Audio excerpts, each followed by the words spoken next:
de suite, on va attaquer le chantier du siècle. Avec Sofinco, baissez votre consommation d'énergie en lançant vos travaux d'éco-rénovation. Sofinco présente Sud Radio, parlons éco-rénovation. Avec vous, Bérénice de Villefloriot et le docteur Laurent Permas. Et bonjour Laurent Permas. Bonjour Bérénice. Alors cette semaine, on s'attaque à un sujet très pragmatique. Comment rénover son logement quand on n'a pas 30 000 € à investir? Parce qu'on le sait, la rénovation énergétique peut vite devenir un chantier coûteux et on n'a pas forcément les moyens. Alors bonne nouvelle, des gestes simples, efficaces et accessibles existent et on les détaille avec vous, Laurent. Oui, en effet, beaucoup de Français ont envie de rénover, mais les montants annoncés parfois découragent. On parle de 20 000 ou 30 000 euros. Mais il est tout à fait possible en fait de commencer par du petit et très efficace pour des économies en tout cas qui peuvent se chiffrer. Alors, c'est 5 gestes utiles. Alors justement, c'est quoi ces 5 gestes utiles pour les petits budgets? Le premier geste, on en a parlé lors de précédentes émissions, c'est les combles et les plafonds du dernier étage. C'est là où en fait les actions sont les plus rentables, la chaleur monte et donc c'est souvent là où on perd le plus. Le coût brut tourne autour de 2 500 à 3 000 euros pour une maison de 80 mètres carrés. Et avec les aides qui se complètent, les C2E, certificat d'économie d'énergie et ma prime rénov', le reste à charge peut descendre justement entre 700 et 1 000 euros selon vos revenus. Ah oui, c'est pas la même chose. Exactement. Donc le deuxième geste, c'est les fameux radiateurs électriques. Les anciens modèles, les fameux grille-pains, sont très énergivores. On en a encore malheureusement dans beaucoup de logements.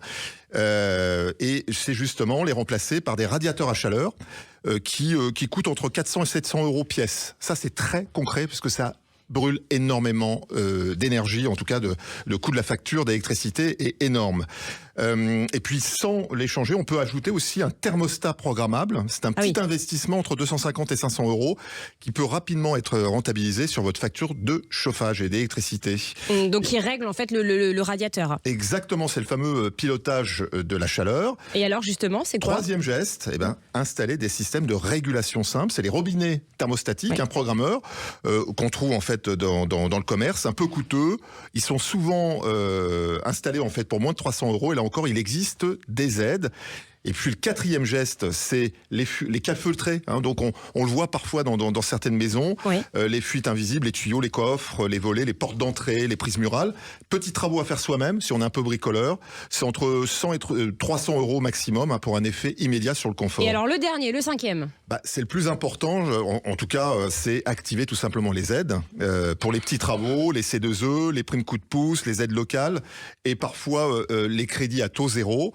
C'est le plus simple. C'est tout simplement de contacter un conseiller MaPrimeRénov', France Rénov', c'est gratuit, c'est neutre, c'est l'État, et vous allez avoir en fait les aides concrètes pour justement pouvoir faire vos travaux. Et attention, vous ne trompez pas de site internet, allez bien sur France Rénov'. Donc si je vous suis, Laurent, globalement, avec 2 ou 3 000 euros bien utilisés, on peut vraiment améliorer son logement. Oui, et puis moi ce que je conseille, c'est de commencer intelligemment, et puis avec un rapport efficacité-coût et l'audit énergétique. Ça, c'est vraiment indispensable. Ça coûte peut-être 300, 400 euros. C'est un peu plus complémentaire qu'un DPE. Mais on sait où on va. Exactement, c'est une stratégie claire. Ça vous permet de savoir un peu où vous allez commencer, surtout avoir les aides. Eh bien, merci beaucoup, Laurent Permas. Merci Bérénice. Merci Laurent, merci Bérénice.